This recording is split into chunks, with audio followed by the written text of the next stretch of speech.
Chakana savdodagi aksiya va chegirmalar haqqoniy bo'lishi kerak. Hukumat qarori. O'zbekiston fuqarolari endi haj va umraga onlayn ro'yxatdan o'tishi mumkin. Favqulodda vaziyatlar vazirligi maxsus kiyimdagi firibgarlardan ogoh bo'lishga chaqirmoqda. Gaz tarmoqlariga gaz nasosi o'rnatish taqiqlanadi. Xatarlar haqida ogohlantirish berildi. Kun davomida kunimiz yoritgan muhim mahalliy yangiliklar bilan tanishtiramiz. Assalomu alaykum.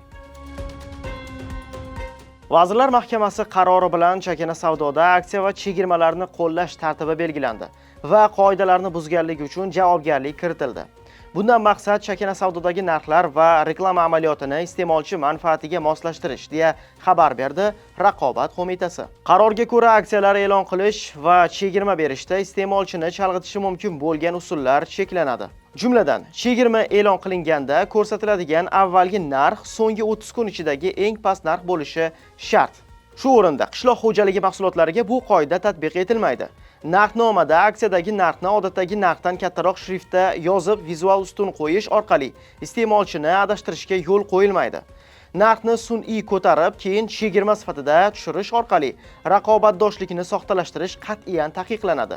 Aksiya yoki chegirma haqidagi ma'lumotlar soliq organlariga 10 kun oldin taqdim etilishi lozim. Sotuvchi chegirma e'lon qilishdan oldin tovar va narxlar hisobini yuritib, so'nggi 30 kunda amalda bo'lgan narxlarni qayd etishi va zarurat tug'ilganda iste'molchiga taqdim qilishi shart. Shuningdek, sotuvchi aksiya o'tkazish shartlari, amal qilish muddati, sotib olish tartibi, aksiyaga qo'yiladigan tovarlar nomi, turkumi, narxi, imtiyozlar hamda boshqa muhim ma'lumotlarni aniq va tushunarli shaklda e'lon qilishi kerak. Aksiya davomida qo'yilgan tovarlar yetarli zaxira bilan ta'minlanishi shart. Agar chegirma uchun shaxsiy ma'lumot talab etilsa, ularni qayta ishlash amaldagi qonunchilikka muvofiq amalga oshirilishi va iste'molchiga maqsad hamda shartlar haqida axborot berilishi lozim. Qoidalarni buzgan taqdirda belgilangan tartibda javobgarlik choralari qo'llanadi.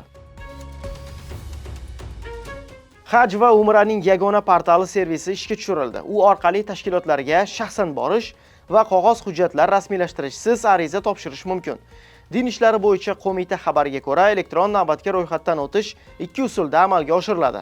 Birinchisi, yagona interaktiv davlat xizmatlari portali, ya'ni my.go.uz va hajumra.go.uz sayti orqali. Favqulodda vaziyatlar vazirligi o'zlarini davlat yong'in nazorati organi, Favqulodda vaziyatlar vazirligi xodimi sifatida tanishtirib, odamlardan pul yig'ayotgan maxsus kiyim kiygan shaxslarning vazirlikka hech qanday aloqasi yo'qligini, shu bilan birga yong'inlarning oldini olish bilan bog'liq tadbirlar uchun soha xodimlari tomonidan umuman pul undirilmasligini ma'lum qildi.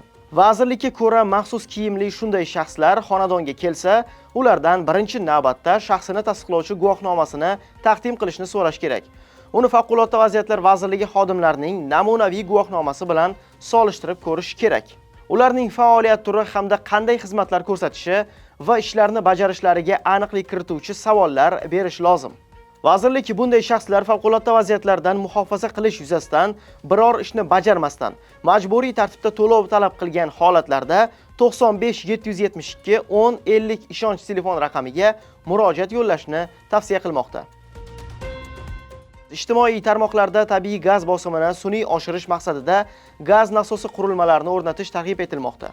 Hukumat qarori bilan bunday qurilmalarni gaz tarmoqlariga ulash qat'iyan taqiqlangan.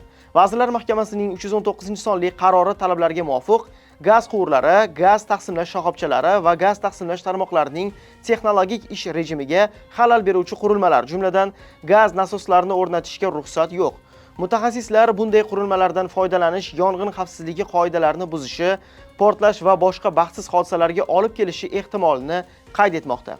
Bu sizga yetkazmoqchi bo'lgan xabarlarimizning so'nggisi edi. Bizni ijtimoiy tarmoqlardagi rasmiy sahifalarimiz orqali kuzatib boring. Salomat bo'ling.